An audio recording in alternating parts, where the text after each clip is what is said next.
سلام تخطاتلتنا هذا القناة كما تخونوا كما تغنيو لمون كلنا تطغمنا رأسي غريب اللغو نايلو ما رأس مبار بزعبا جنزب ياخد كون يا فريدكم اللغم جنزب زي دلي زي فتو يلن كل سب ولا جنزب زي دلو خوينو قرب تفتنه جنزب حادي أقداسي بأتانا هيوتشو حنت حتك حتكم أب كبابيهم بزوع جنزب زلون ويكتبهم تبوظ غنا سبات ريهم ما معلهم እንታይ ስለ ዝገበሩ ወይ እንታይ ፍሉይነት ኣለዎም ምሳኹም ኣወዳዲርካ ምሳኺ ወይ ምሳኺ ክወዳደር ከሎ ትፈልጦ ሰብ እንታይ ፍሉይነት ክህልዎ ይኽእል ኢልካ ትምነ ሎሚ ሰለስተ ሕግታት ኣገደስቲ ናይ ገንዘብ ከርእየኩም ክፍትን እየ ገንዘብ ከም ካልእ ከም ኩሉ ዓውዲ ገይም እዩ ከም ሓደ ገይም ጌርና ክንወስዶ ንኽእል ኣብ ዝኾነ ይኹን ገይም እንታይ ሕጊ ኣሎ ነቲ ገይም ዝያዳ ተፃወተ እሞ ዝፈልጦ ዝለዓለ ዕድል ኣለዎ ካብቲ ዘይፈልጦ ነቲ ገይም ንኽስዕሮ ዳማ እንድሕር ወሲድካ ዳማ ተፃዊቱ ፅቡቅ ክለ ዘለዎ ኣብ ዳማ ምስ ተፃዊትካ ዝለዓለ ተኽእሎ ኣሎ ንስኻ ከይለመድካ ከለዋ ከይለመድካ ከለካ ክስዕረካ ካልእ ዝኾነ ገይም ዝኾነ ብሕጊ ዝስራሕ ነገር እቲ ሕጊ ዝፈልጦ ሰብ ዝለዓለ ዕድል ኣለዎ ኣብቲ ዝግበር ዘሎ ዝለዓለ ዓወት ንኽህሉ ሕጂ ናይ ገንዘብ ነገርካ ክርዳኣና ክኽእል ኣለዎ እዚአን ሰለስተ ቅልል ዝበላ ሕግታት ናይ ገንዘብ ቀስ ብቐስ ከረዳእኩም ክፍትን እየ እሞ ቀጥታ ናብቲ ትምህርቲ ክወስደኩም እምበር ናይ ሎሚ ኣርእስቲ ትምህርትና 3 money rules you need to know or you need to understand ሰለስተ ሕግታት ናይ ገንዘብ ግድን ክንፈልጦም ዘለና ከነስተውዕለሎም ዘለና ክንጥቀመሎም ዘለና ድማ ምፍላጥ ንበይኑ እኹል ኣይኮነን ፈሊጥካ ነቲ ትፈልጦ ከተተግብር ተጀሚርካ ኢኻ ፈሊጥካዮ ዘለኻ ሰሚዕካ ርኢኻ ሒዝካዮ ግን ድሕሪ ዘይተተግብሮ ኣለካ ስቲል ኣይተረዳእካን ኣሎ ክሳብ ሕጂ ገለ ነገር ጎዲሉካ ኣሎ እቲ ዝለዓለ ርድኢት መዓስ እዩ ዝመፅእ ከተተግብሮ ክትጅምር ከለካ ውፅኢቶም ክትርኢ ክትጅምር ከለካ ሽዑ እዩ ተረዲእኒ ክትብል ትኽእል ስለዚ ናብታ ቀዳመይቲ ነጥቢ ክወስደኩም money like producers ቀዳመይቲ ነጥቢ ገንዘብ ገለ ነገር ክሰርሑ ገለ ነገር ክፈጥሩ ንዝኽእሉ እዩ ዝያዳ ዝፈቱ እንታይ ማለት እዩ እዚ most people are consumers መብዛሕትና ነፍስና ንርአያ መብዛሕትኡ ግዜ ሸቂልና ዲና ደኺምና ዲና ብገለ ነገር ዝረኸብናዮ ገንዘብ እንታይ ንገብሮ ኮንሱም ነጥፍኦ መብዛሕትኡ ሰብ ኣብ ዓለም ገንዘብ ዝብትን ወይ ዘጥፍእ ሰብ እዩ ዳርጋ 95% ክንብሎ ንኽእል ኢና that's why ኣብ ዓለምና 1% ዝበፅሐ ሃብቲ ናይ ዓለምና ዘለዎ 1% እዚ ናይ ዝበፅሐ ህዝቢ ሃብቲ ንሶም ኣኪቦም ኣለዉ ምክንያቱ እቶም ከፍርዩ ዝኽእሉ እቶም ክሰርሑ ዝኽእሉ እቶም ነገራት ክቅርቡ ዝኽእሉ ንሳቶም እዮም እቲ ዝለዓለ ገንዘብ ናብኦም ከም ማግኔት ተሳሂቡ ዝኸይድ ካብቶም ገንዘብ ንህብ ድማ ገንዘብ ናባና ኣይመፅን እዩ learn to produce either a product or a service ቀዳመይቲ ክትርዳእና ዘለዋ ገለ ነገር ከነፍሪ እንተፍሪኻ ጥራይ ገንዘብ ዝመፀካ ድሕሪ ገንዘብ ምግያይ ገንዘብ ፈፂሙ ይተሓዝን ንገንዘብ ማግኔት ኮይንካ ክትስዕበ ከለካ እዩ ናባኻ ዝመፅእ ክቐልለልኩም እየ ምፍራይ ክንብል ከለና እንታይ ማለት እዩ ኩሎም እቶም ኣብ ከባቢኹም ትዕዘብዎም ፅቡቅ ገንዘብ ዘለዎም ፅቡቅ ስራሕ ዘለዎም ብል ኣለኹ ኣነ ፅቡቅ ስራሕ ዘለዎን ፅቡቅ ገንዘብ ዘለዎን ንበይን እዩ እንታይ ማለት እየ ኣነ ንኣብነት ድኳን ሬስቶራንት ኣሎ ጥቃኹም ዝኾነ እዚኦም ሰባት እዚኣቶም ፒዛ ሰሪሖም ዝኾነ ገይሮም እንጀራ ሰሪሖም ጣይታ ፀብሒ ገይሮም መግቢ ገይሮም ገለ ነገር ኣፍርዮም ነቲ ዓሚል ሂብዎ ኣለዎ እቲ ዓሚል ድማ መፅኡ ገንዘቡ የረክቦ መን እቲ ዓሚል ዝበዝሐ ህዝቢ ምክንያቱ ኣብ ገዝኡ እንጀራ ስለዘይብሉ ወይ ገለ ኣይኮነን ግን ኣብታ ቦታትያ ግዜ ስለዘይነበሮ ድዩ ቆፀራ ስለዝነበሮ ድዩ ብዝተፈላለየ መንገዲ ናብኣ ክመፅእ ክኢል ኣሎ ስለዚ እቲ ሰብ እቲ እታ መግቢ ሰሪሑ ዝቐረበልካ ሓደ ነገር ኣፍርዩ ኣሎ ስለዚ ስለዘፍረየ ድማ ገንዘብ ይመፅ ኣሎ ምናልባት ኣብቲ መጀመርያ ውሑዳት ሰባት ክመፅዎ ክእሉ ሰባት ከይፈልጥዎ ክእሉ ምስ ግዜ ግን እዚ ሰብ እዚ ኣብቲ ናይ ምፍራይ ዓውዲ ስለ ዘሎ እቲ ገንዘብ ናብኡ እዩ ዝሰሓብ እቲ ሕቶ ሕጂ ንሕና እንታይ ከነፍሪ ንኽእል እንታይ ኣፍሪና ናብ ዕዳጋ ክንቅርብ ንኽእል እዚ ክንብል ከለና ሬስቶራንት ወይ ድኳን ጥራይ ማለት ኣይኮነን ሰርቪስ ዝበሃል ኣሎ ሰርቪስ እንታይ እዩ ንኣብነት ቀምቀምቲ ሰርቪስ ኣሎ ፀጉርካ ከስተኻኽሉልካ ከለዉ ገንዘብ ይኽፈሉ ስለዚ ኣብቲ መጀመርያ ውሑድ ይቕምቅሙ ድሕሪኡ ግን ብዙሕ ሰብ ክመፅም ከሎ ብዙሕ ገንዘብ ይገብሩ ከምኡ ደቂ ኣንስትዮ መሸጥቲ ቆነንቲ ዝተፈላለየ እዚ ስራሕ እዚ ንዕቆ ንኸውን ኖ ኖ ኖ ኖ ማይ ፍሬንድ ክነዓቕ ዝግባእ ኣይኮነን ብፍላይ ናብ ዓሚል ዝጠመተ ሰርቪስ ዘለካ ክነዓቕ የብሉን ዋላ ስለምንታይ ኣብ ሰሙን ሓንቲ ግዜ ዘይትሸይጥ كابتن نسخة سرحكا ورحاوت توزلها جنزب إذن نسخة أقحديو سيرفيس ديو ناب عداقا غريبكا تمتو زلها جنزب بزلا على نسي بلد سلامنتاي التسرحكا تمتو زلها جنزب كل جزء نخت نبر نتن زلوا خداتات نخشفن تراي كخركاز غل كينو يحلفني التي أب عداقا غريبكا تروح بدل لها تمكروهن كده كان عبيه مسكده عب هابتي عبي عبيت كم صالكا يخلي سلازي كل جزء أبت تحتسبنا صراحة خلنا نقدف في بلي اللغناني كل جزناتي الجباب ويناتي تمرتي exact لعنو زجبري أنا زجبرت راح كنا جرز ذلك كابين لا على زفلت كالك نقول قوليهم أنا جن الناس راح كخلها كال من قدتات نسخة جال أفريقيا ناب عداقة خطقرب اللي تقول كتفتنا لك نعبنا سنة بابايان له سنة بابايان تيجو ناسرحو كمانا أبكال على ملي نابلو أفتر في جزيهم جد أرتي سرحو سنة قال يوم يقرطوا قال يوم درفي يقبروا قال يوم فيديو يقطعوا قال يوم قال يقبروا قال يوم نايورايات يقطعوا this is excellent سلازي يوم سبعتياتهم قلنا تسرح وزلو نعم صباح نجوه حابتك طبعا عبيد كفترة لهم زقل من جدد ما يسرح له تستوعبكم لهم بزح جزية زوم سبعتياتهم كم خبلوس أنهم تعودناتهم نعبيه سبنا فلتهم مسكرة نتسرح قدف بلهم نبيهم زعتوا وهاي حدا زفتوا نجار سبز خونيهم زقبروا وزلو كالاي دما عقابت يبوم مس عميل سلز الرخابة عميل كل جزية بتحدى هي نفع صبوق صراح كم زنا بله نعدا وي زنا يفتر لهم كالاي دما قطباوي عبيتهم نعبي يخيد كلهم نحيا لخيد كله أتاويهم نعبي يخيد. So this is one. Ask how can I add more value to more people حتى كن حتى زلنا كمي جيرة نسباتي شجرهم صقامهم كفتح لهم كل وين أب صقامهم ما شجرهم مفتحي كرهب لهم يقال بتاعت مشت قال نتندك نستيو صقرين زي استحقل لنا زي أنا مفتحيات فترة لنا زلا سلزي جنزم تتخفلت يجبأ أصل زخونة ترى تقام كماي صقرنا أفرا قينو أددا كمالهم كونشين كين خوني صقرنا زي استحقل لنا زلوا سلزي جنزم يجبأ yes of course مس جدير ما ناي بزحت صقام بزبالة أسرح نفتحوا مسكدو جنزبهم نعبيه عميلهم نعبيه يخيد it's very simple تتردينا كتسألك كنصر حالة جميلة it actually is not difficult كساكندو كبيد نجار يكون تراي مستو علن مبقاسن يزدلي how can I increase the quality and the quantity of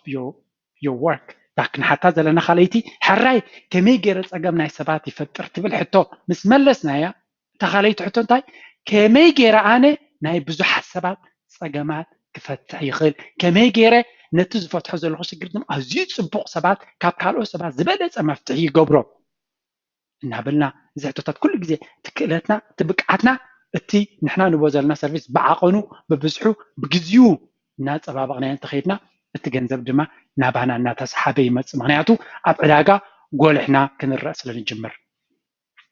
first give things for free زيا بزح سب زقاقيا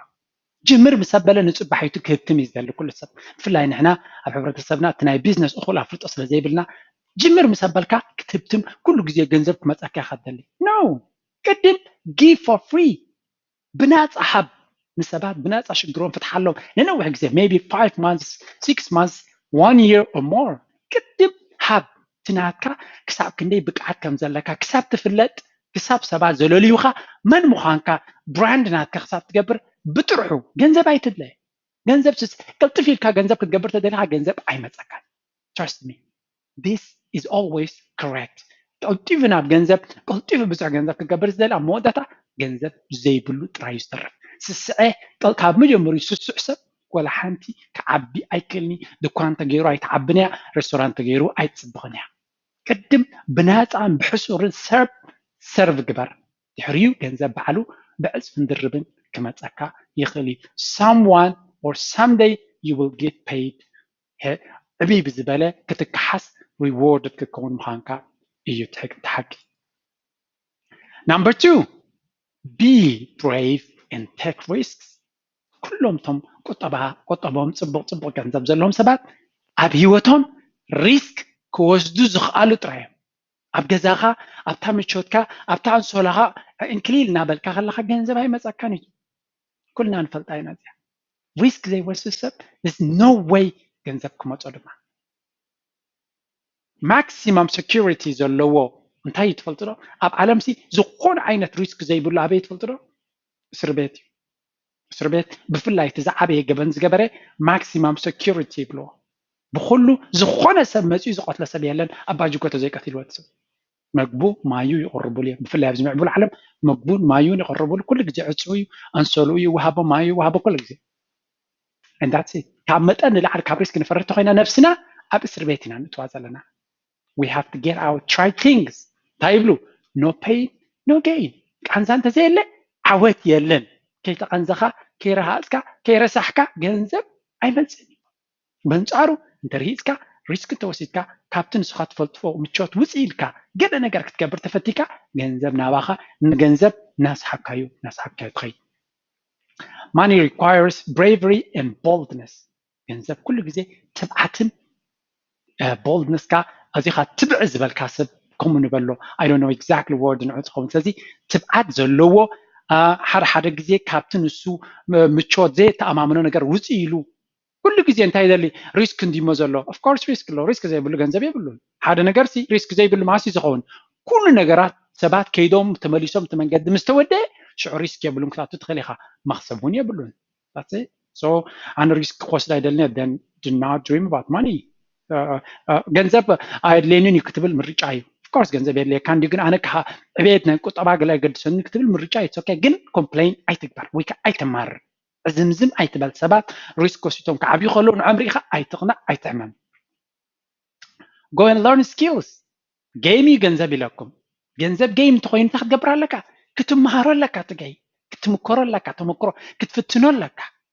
so ቅድም ተመሃሮ ሜላታት ኣለዎ ገንዘብ ኢልካ ብሃሰ ሰለባም ክትበፅሑ ትኽእል ኢኻ yes of course ካብ 10 ዓመት ሃሰ ሰለባም ትገብር ግን ቁሩብ ተለይ ፅቡቕ መንገድታት ሒዝካ እንተኸይድካ ዝበለፀ ዕድል ኣለካ ንክትዕወተሉ so go learn the skill እቲ ዘድልየካ ጥበብ ተመሃሮ start a business ትካል ክትገብር እንተኮይኑ ዘድልየካ go do it ፈትን ክትጋገ ትኽእል ኢኻ yes of course ኣይትጋገን ኢኻ ይብለካኒ ክትጋገይ ትኽእል ክትጋገ ትኽእል ኣብቲ ጌጋ ግን ብዙሕ ነገር ክትመሃር ኢኻ ውድቀት ኣይኮነን ትምህርቲ ኢኻ ትወስድ ዘለኻ ኢንቨስት ኩሉ ግዜ ኢንቨስት ክትገብር ቅሩብነትን ክእለትን ክህልወና ክኽእል ኣለዎ and experience ተመክሮ ውሰድ ነገራት ምስ ፈተንካዮም እዮም ተመክሮ ዝኾኑ እዚኣ ሳልሰይታ ዝተውዕሉላ it's much riskier not to take a risk ሪስክ ንባዕሉ የፍርሃና ምባል ሪስክ ዘይምውሳድ ዝዓበየ ሪስክ ክትፈልጡ ዘለኩም ከዓ ምክንያቱ ኣብ ሂወት ብፍላይ ኣብዚ ሕጂ ዘለናዮ ቴክኖሎጂ ንክንደይ ነገራት ዲስተርብ ይገብሮም ኣሎ ዲስራፕት ይገብሮም ኣሎ እንታይ ማለት እዩ ሪስክ ወሲድና ሓድሽ ነገር ክንገብር ተዘይፈቲና ተገዲድና ኣብ ከትከት ዝብል ማይ ክንጓሓፍ ምዃንና ክርዳእና ክኽእል ኣሎ we have to know this ብፍላይ ኣብ ምዕቡል ዓለም ዘለናዮ ዝብ ዘሎ ቴክኖሎጂ መኪና ትዝውር ተኮይንካ you have to be prepared ምክንያቱ driverless cars መፃ ኣለዋ ኣውቲስታ ዘየድልየን ባዕለን ዝሰርሓ ዩበር እንድሕር ትሰርሕ ኣለኻ maybe it will not be for 10 years ምክንያቱ ዩበር ኣብ ዝመፅእ ዘሎ መኪና ናይ ነፍሲ ወከፍ ሰብ ዩበር ክትከውን እያ እታ መኪና ድራይቨርለስ ትኸውን ንዓኻ ስራሕ ምስ በፅሓትካ ከይዳ ሙሉእ መዓልቲ ክትሰርሕ ትውዕል ንዓኻ ማለት ንካልኦት ሰርቭ ክትገብር ትውዕል ምሸት ኣብታ ግዜኻ ድማ ትመፀካ ኣውቲስታ የድልያኒ ኩሉ ፕሮግራም እዩ እዚ ከዓ ሳይንስ ፊክሽን ኣይኮነን it's already reality ቀሪሉ ዘሎ ቴክኖሎጂ እዚ ሓደ እዩ ካልእ ንዓበይቲ ተኣልለኻ ካባኻ ዝነፍዑ ሮቦታት ተቐሪቦም ኣለዉ ዘይጋገዩ ዘይደኽሙ ዕረፍቲ ዘይደልዩ ደሞዝ ዘይደልዩ ኩሉ እቲ ክገብሮ ትኽእል ክገብሩ ዝኽእሉ ክዛረቡ ዝኽእሉ ኢቭን ክሳብ ክንደይ ሽሕ ቃላት ክዛረቡ ዝኽእሉ ኩሉ ሰብ እቲ ኣረጊት ክሰምዖ ዝደሊ ቋንቋታት ኩሉ ክነግሩ ዝኽእሉ be careful ክንጥንቀቕ ኣለና እዚ ስራሕ እዚ ፅባሕ ክጠፊ ይብል ኣለኹን ንሕና ግን ክንቅረብ ክንከላልና ኩሉ ስራሓት የድብል ዘለኹ ኦፊስሰርሕ ኣለኻ even worse ኣብ ኦፊስካ ዝገደደ ቴክኖሎጂ ሱፐር ኮምፒውተርስ ዝበሃላ ይመፃ ኣለዋ 10 ሰባት ዝሰርሕዎ ዘለዉ ዋላ ሳይንቲስት ዝኾኑ ናይ 10 ዮም ሓንቲ ኮምፒውተር ክሰርሑ ትኽእል ኢኻ ድሮር ኢና ኣለና ኣብ ኩሉ ዓውድታት ክሳብ ክንደይ ዋላ ኣብ ኣይትኹን ክሳብ ክንደይ ሰባት ይፅንፀሉ ኣለዉ ስለዚ everywhere we need to be ready to learn new skills we live in digital revolution ኣብ ሓደ revolution ግዜ ኢና ዘለና revolution ከዓ እንድሕር ምሱ adjust ዘይኮይንካ ብቐሊሉ ከጥፍኣካ ይኽእል እዩ ሳልሳይ money hates boredom ገንዘብ ዘሰልችዎ ሰብ ኣይፈትን እዩ ክስልቹ ኣይደልን ገንዘብ ኩሉ ግዜ ክሰርሕ ይዘሊ ንገንዘብ እንተሰልቺኻዮ ካባኻ ክጠፊ እዩ እንታይ ማለት እያ እዚኣ ኣስተውዕሉላ ገንዘብ እቲ ዝሃርከተ ሰራሕተኛ ኢሎሞ ኣገልጋሊ ከም ገንዘብ የለን ኮፍ ተቢልካዮ ግን ኣይፈትን እዩ So your money is always asking you, what can I do for you? How can I help you? ገንዘብና ኩሉ ግዜ ከመይ ገይረ ክሕግዘካ እንታይ ክገብረልካ ናበይ ክኾነልካ ከመይ ክኾነልካ እናበለ ዝሓትት ሓደ ዘይደክም ሰራሕተኛ እዩ ኖ ኣይተሓግዘኒ ኮንቨልተልካዮ ግን ኣይፈቱን እዩ ኢቨንቹዋሊ ገንዘብና ኣብ ሓደ መንገዲ ክንጥቀመሉ ተዘይኪልና ገለ ኣጋጢሙ እቲ ገንዘብ ዝጥቀመሉ ሰብ ክመፅእ ብፍላይ ንዓና ንሓበሻ ንኤርትራውያን ቀዳመይቲ ንጥልያ እዚኣ ገንዘብና ኢንቨስት ጌርና ክንዓብየሉ እንተዘይጀሚርና ግዲ የብልኩምን ገለ ነገር ክፍጠር እተን ገንዘብ ከዓ ኣብ ንዓና ዘይኮነ ካል ክጠፍአ ስለዚ ኩሉ ግዜ ገንዘብ ምውህላል ብጣዕሚ ፅቡቅ እንድዩ ንበይኑ ግን እኹል ኣይኮነን ሕማቅ ግዜ ኢልካ ተቐሚጥካ እንታይ የጋጥመካ ሕማቅ ግዜ የጋጥመካ መተን ገንዘብ ኣብኡ ይኸዳ ከም ቀደምካ ድማ ኣብታ ዚሮ ትምለስ ስለዚ ገንዘብና ከነንቀሳቀሶ ቅሩባት ክንከውን ኣለና እንተንቀሳቂስና ጥራይ ዕቤት ደምፅእ ገንዘብ ኣቦቱ ጠጠው ተይሉ ጠጠው ኢሉ ይኮነን ዘሎ ነታሕቲ ገፁ እዩ ዝኸይድ ዘሎ ምክንያቱ በቲ ሓደ ቁጠባታት ናይ ሃገራት ዝቕባበ ስለ ዘለዎን ዋጋ ናይቲ ገንዘብካ ይጎድል በቲ ካልኣይ ድማ ሰሪሑ ከምፅኦ ዝግብኦ ገንዘብ ስለ ዘየምፅእ ነታሕቲ ገፁ እዩ ዝኸይድ ዘሎ If you only save money and not invest, then someday some bad thing will come and take all of the money. ድሕሪ ገንዘብ ናዋህለልካ ብጣዕሚ ፅቡቅ ዝኾነ ዋህላል እንድሕሪ ኮይንካ እንድሕሪ ኣብ ካልእ መዓላ ዘይውዒልካዮ እንተዘይወፊርካዮ እንተዘይዘሪእካዮ ገለ ነገር ኣጋጢሙ ተን ገንዘብ ኣብ ክጠፍአ ስለዚ be careful ኩሉ ግዜ the power of intention ይብልዎ ድሕሪ ሕማቕ ነገር ክመፀኒ ኢልካ ተዋህል እንተለኻ always ካይኮነ most often እቲ ሕማቕ ተፀበኻዮ ይመፀካ ነተን ገንዘብ ድማ ይወስዳ ስለዚ ኩሉ ግዜ እቲ ገንዘብና ማዕረቲ ደኺምና ነምፅኦ ዘለና ከነዋፍሮ ድማ ትብዓትን ፍልጠትን ክህልወና ኣለዎ You must learn how to invest your money wisely ከመይ ጌርካ ገንዘብካ ብልቦና ብጥበብ ንዓኻ ዘይጎዳእካ ሪስክ ውሰድ ብል ኣለኹ ግን ሰፍ ዘይብል ሪስክ ኣይኮንኩን ዝብል ዘለኹ ምጥን ዝበለ ሪስክ ንዓኻ ክጎዳእካ ዘይክእል ምሳኻ ክኸይድ ዝኽእል ሪስክ ሰራሕተኛ እንድሕሪ ኮይንካ እናሰራሕካ ቁሩብ ትለይ ገንዘብካ ኣብ ስቶክ ማርኬት ኢንቨስት ምግባር ጀምር ከመይ ገይረ ስቶክ ማርኬት ቀለል ዝበለ ኮርስ ቀሪበልኩም ኣለኹ ኣብ ዝድራር ሂወት ዝብል ከትኩም ክትሪእዎ ትኽእሉ እዮም ሶ ቅድም ንቕሓት ናትና ክዓቢ ክኽእል ኣለዉ ንሕና እንተነቒሕናዩ ገንዘብ ክመፀና ዝኽእል ነቲ ገይም ክንመሃሮ ኣለና ገይም ብዝተፈላለየ መንገዲ እዩ ኣብታ ስራሕካ ከለኻ ስቶክ ማርኬት ክትጅምር ትኽእል ንዑ ስቶክ ማርኬት ገይሩ ፅቡቅ ክሰርሕ ምስ ጀመረ ኦንላይን ቢዝነስ ክትከፍት ትኽእል because it's easy and it's possible ኦንላይን ቢዝነስ ክሰርሕ ምስ ጀመረ እገይን ክትደግም ትኽእል ወይ ድማ እዚኦም ክልቲኦም ርኢኻ ነቲ ገንዘብካ ክእትውልካ ነቲ ደሞዝካ ወይ ፍርቂ ወይ ረብዖ ክትነብረሉ ትኽእል ገንዘብ ከምፅኡልካ ምስ ጀመሩ ካብ ስራሕካ ገዲፍካ ኣብ ቢዝነስ ናትካ ሞር ፎከስ ክትገብር ትኽእል ሶ ስትራቴጂ ስራሕካ ከይገደፍካ ካልኦት መንገድታት ሓሰስ ምባል ትብዓት ክህልወና ክኽእል ኣለዎ ተዓሚትና ይንኽይድ በጃኹም ምክንያቱ ተዓሚቱ ዝኸይድ ኣብ መወዳእታ ክልተ መዓልቲ ተዘይወድቕ ኣብ ሳልሳይ መዓልቲ ክወድቕ ከም ዝኽእል ክርዳእና ክኽእል ኣለዎ ስለዚ ኩሉ ግዜ ኣብ ቅድሜና እንታይ ይመፅእ ኣሎ ኣስተውዒልና ኣገደስቲ ስጉምትታት ክንወስድ ክንክእል ኣለና ስጉምትታት ይብል ኣሎ ሰሚዕና ክንከይድ ኣለና ኣይኮነን ፕሊዝ ስጉምቲ ክንወስድ ቅሩባት ኣለና ምክንያቱ ስጉምቲ ተወሲድካ ጥራይ ለውጢ ክመፅእ ዝኽእል እምበኣር ናይ ሎሚ ቪድዮ ከመይ ጌርና ኣብዚ ምዕቡል ዓለም ኣብዚ ምዕቡል ግዜ ኣብታ ስራሕና ኣብታ ነቕሓላ ኣብታ ንዋስኣላ ከለና ኢድና ኣብ ዝተፈላለየ መንገዲ ንሰዶ መዓልታዊ ዘርኢ ንዘርእ ፅባሕ ንጎ እዞም ዘርእቲ በቂሎም በትናቶም ፍሬ ክንነብረሉ ንኽእል መንገዲ እየ ከርኢ ፈቲነ ነቲ ናይ ገንዘብ ኣገባብ ተለሚድናዮ ቁጠባና ክመሓየሽ ሽመይ ጆርጆ ይበሃል ብዙሕ ኣብዚ ጂድራር ዝብል ቻነል ነተሓሳስባና ንቁጠባና ክዕብየና ዝኽእል ከም ግሊ ከምኡ ድማ ከም ሕብረተሰብ ብቁጠባናን በተሓሳስባናን ተዓቢና ሽግራትና እመኑኒ እናጎደለ ክኸይድ እዩ ስለዚ ብዙሕ ከንቀሓናን ክሕግዘናን ክድግፈናን ዝኽእል ፍልጠት ይቕርበልኩም ኣለኹ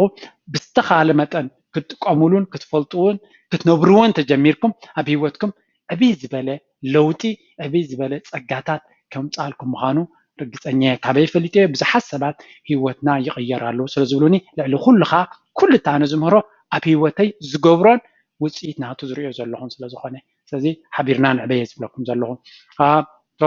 ከምቲ ካልእ ኣብ ሕቶ ወይ ርእቶ ዝተፈላለየ እንተለኩም ፕሊዝ ኣብዚ ናተይ ኢሜይል ወይ ኣብዚ ጆርጆ ድራር ዝብል ፌስቡክ ክሰዱለይ ይፈትኑ ከም ወትሩ ነቲ ትምህርቲ ርኢኹም ተዓብዩሉን ትጥቀሙሉን ዘለኹም የቐኒየለይ ካብዘን ናይ ሎሚ ደስ ዝበላኹም ወይ ንስኻትኩም ክትውስኹሉ ትኽእሉ ነገር እንተሎ ብርግፅ ካሎ ኣብ ታሕቲ ኣብቲ ኮሜንት ግደፉለይ ንኻልኦት ሰባት ንዓይ እውን ክሕግዝን ክድግፍን ስለ ዝኽእል ድሕሪ ምባል ናይ ሎሚ ቪድዮ ኣብዚ ተወዲኣ ኣላ ኣብ ካልእ ስራሕ ክሳብ ንራኸብ ደሓን ኩኑ